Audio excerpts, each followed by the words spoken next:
Você já ouviu falar de interdição? Quando será que é possível interditar uma pessoa?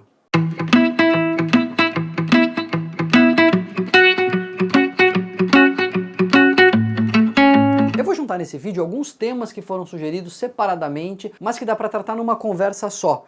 Eu coloquei no Instagram uma enquete, né, sobre o que você quer que eu fale aqui nos nossos vídeos. Agora são 2 vídeos por semana, então vieram algumas sugestões, juntei com as sugestões que as pessoas fizeram aqui no canal também, e vamos tratar dessa questão da interdição. Faça como essas pessoas também, se inscreve aqui no canal, aciona os alertas, coloca as suas perguntas, faz suas sugestões, que a gente vai tratando aqui dos assuntos conforme eles vão aparecendo. O que é interdição? Não sei se você já ouviu falar, né? Uma pessoa foi interditada, uma pessoa pode ser interditada. Interdição, ela acontece no direito civil. No direito civil brasileiro, as pessoas têm direitos e deveres. Uma série de leis aí, de normas, que dão parâmetros para os nossos relacionamentos pessoais, relacionamentos comerciais, relacionamentos de casal e assim por diante. Algumas pessoas, por conta da situação psíquica que elas estão, ou por conta de uma situação transitória ou permanente, elas podem perder o discernimento para esses atos da vida civil. Elas podem não ter noção muito de valor, elas podem perder a noção de compra, de venda, elas podem ficar transitoriamente impedidas de exprimir a sua vontade. Essas pessoas elas podem ser interditadas. O que é isso? Elas deixam de exercer pessoalmente os atos da vida civil, a compra, a venda e etc. E esses atos da vida civil, eles passam a ser exercidos na figura de um curador. Uma pessoa que o juiz vai determinar que é a responsável pela manutenção, aí, pelo gerenciamento da vida civil da pessoa que foi interditada. Esse curador, ele tem que prestar conta do que ele está fazendo, do que ele não está fazendo, enfim, tem que mostrar para o juiz ali de tempos em tempos que a coisa está indo no caminho certo e etc. Não é assim fazer o que ele quer da cabeça dele, tem que ouvir a pessoa, porque a pessoa muitas vezes ela não tem mais a capacidade de, sei lá, fazer as contas e ter muita noção ali do valor, mas ela sabe se ela quer continuar com a empresa, se ela não quer, enfim, às vezes ela tem graus, né, de incapacidade. É por isso que hoje em dia se fala de interdição parcial. Na lei, antigamente existia a interdição total, a pessoa perdia absolutamente todos os direitos da vida civil, e a interdição parcial, que é quando o perito que estava avaliando tinha que dizer, olha, isso pode, isso não pode, para isso aqui ela tem discernimento, para isso aqui ela não tem e tudo mais. Hoje em dia, só existe na lei a interdição parcial. Então você tem que dizer exatamente o que a pessoa pode e o que a pessoa não pode. Claro que se a gente pensar assim, uma pessoa com um Alzheimer muito avançado, a pessoa tem uma demência grave, a pessoa não sai da cama, a pessoa não fala mais. Não dá para pensar que ela vai ter uma interdição parcial, né? Não dá para dizer assim, isso aqui ela pode, isso aqui ela não pode. Na prática, ela tem uma interdição total, mas não é esse nome que se dá na lei, né? Ela tem uma interdição para compra, venda, casamento, aluguel. Na prática ela não pode nada porque ela não tem mais a noção para nada, ela está muito grave. Só que a lei protege os casos que não são tão graves, né, para evitar que uma pessoa que tem ainda alguma capacidade seja interditada totalmente. Então às vezes a pessoa não tem mais a capacidade de gerir os próprios bens. O sujeito tem dinheiro, tem ali uma propriedade, tem um aluguel que entra, alguma coisa assim, e não tem mais o discernimento, não consegue fazer as contas do que vale a pena, do que não vale a pena, mas ele sabe, por exemplo, quem é o filho, quem não é filho, quem é o funcionário que ele mais gosta, quem não é, ele pode ter a capacidade de deixar um testamento que é válido. Um testamento que ele não está incapaz para fazer. Ele discrimina, ele fala assim, olha, não, esse aqui não fala comigo mais há tanto tempo, eu não quero deixar mais para ele, quero deixar mais para o outro, etc. Ou seja, apesar de ter uma incapacidade, ele não está totalmente incapaz. É importante a gente fazer essa discriminação. No Brasil, depois que entrou o Estatuto da Pessoa com Deficiência, embolou um pouco o meio de campo, porque as pessoas com deficiência, muitas vezes elas eram interditadas sem precisar ser interditadas para determinadas decisões da vida. Então, a lei modificou e hoje diz assim que a pessoa só pode ser interditada para atos patrimoniais. Ela não pode ser impedida, por exemplo, de casar, a sua intimidade, as decisões com relação ao seu tratamento, por exemplo, ninguém pode se meter nisso, porque ela só tem uma deficiência, ela não está, né, incapaz totalmente.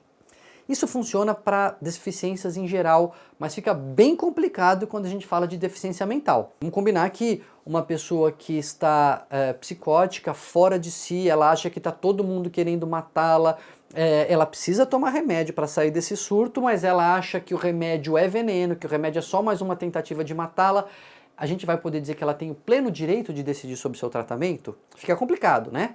Ou uma pessoa com um Alzheimer avançado que já não reconhece os parentes, vê a esposa chegando, pergunta quem é você, cadê seu marido, sabe aqueles casos avançados? A gente vai dizer que essa pessoa tem a capacidade de casar, separar, de definir ali a sua intimidade? Não, ela já está avançada. Então, nos transtornos mentais isso complica um pouco o que se faz normalmente na perícia, quando a gente é perito, quando o psiquiatra ele atua ajudando a justiça. O que a gente faz? A gente explica para o juiz as deficiências, olha, isso aqui ele não está entendendo mais nada, está entendendo, essa parte entende, essa parte não, e o juiz decide. A decisão não é do psiquiatra, a decisão é da justiça, o psiquiatra só informa para o juiz os limites do entendimento da capacidade daquela pessoa. E perguntaram aqui também sobre os pródigos, sobre as pessoas que gastam em excesso. Lembra da história do filho pródigo, da parábola do filho pródigo que Jesus contou, do sujeito que o pai é rico, aí tem 2 irmãos, e um irmão fala assim, eu quero aqui já a minha metade da herança, daqui, você não morreu ainda, mas eu quero a minha parte, pega tudo, sai pra vida e gasta, tudo, acaba com tudo, fica sem comida, vai lá pro chiqueiro comer comida dos porcos, aí cai a ficha, ele fala, putz, o que eu fiz? Volta arrependido e o pai recebe ele de braços abertos, né? O pai sempre é bondoso, perdoando, enfim, o comportamento do filho. Pródigo é isso, é o sujeito que gasta tudo, que dilapida o patrimônio da família, que acaba com tudo, que traz um prejuízo incalculável, que não é uma pessoa com um transtorno mental. É uma pessoa com uma irresponsabilidade sem tamanho, é uma pessoa sem a cabeça no lugar, mas que está causando prejuízo. Essa pessoa pode ser interditada.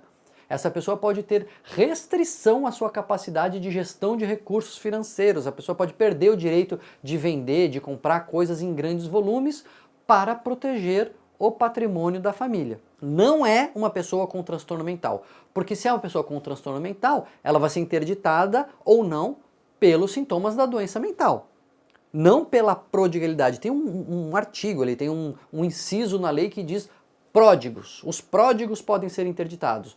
Tem os doentes mentais e tem os pródigos. Dá para perceber a diferença? Então, mas Daniel, não tem doenças que levam o sujeito a ficar gastão? No transtorno bipolar, a pessoa em mania, ela pode gastar excessivamente, assim, sem controle? Ou na oniomania, né, aquela compulsão por compras, a pessoa não pode também ficar descontrolada, ficar gastando excessivamente? Pode, mas aí ela tem um transtorno mental que leva a gastos excessivos. A prodigalidade é um enquadre jurídico para a interdição. Então o psiquiatra não vai falar assim, este sujeito é pródigo, porque a prova de prodigalidade é uma prova financeira, contábil, é uma prova que não é uma prova da psiquiatria. Isso é uma pegadinha até de concurso, viu? A prodigalidade, se ela é ou não uma doença mental, e embora doenças mentais possam levar a gastos excessivos, do jeito que está na lei, prodigalidade é um enquadre jurídico, é importante a gente saber isso. E os transtornos de personalidade podem ser interditados? E a personalidade antissocial? Aí pode colocar tudo. E a esquizofrenia, e o pânico, e a pessoa com depressão, enfim. Tudo vai depender do prejuízo que a pessoa tem. Tudo vai depender de quais os limites que aquela doença está colocando para a sua capacidade de discernimento e de expressão da sua livre vontade. A pessoa com transtorno de personalidade pode sim ter prejuízos na sua capacidade de discernimento, ou pode não ter. Aliás, o mais comum é que não tenha. A pessoa com depressão pode ter, pode não ter. A pessoa com esquizofrenia pode ter, pode não ter. É mais comum que tenha algum prejuízo, mas não é um prejuízo total e pode não prejudicar tudo. Enfim, então, não se deve fazer uma relação direta entre a doença e o enquadre jurídico.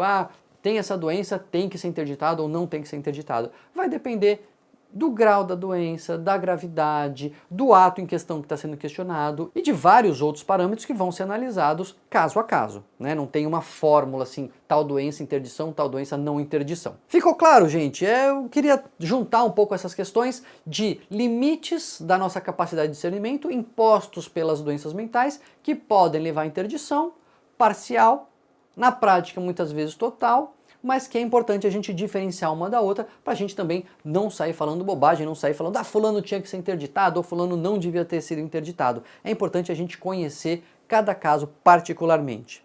Lembra aí de se inscrever no canal, de divulgar o vídeo, tem um monte de coisa aqui já sobre psiquiatria forense, dá uma maratonada aí que você vai encontrar coisa legal.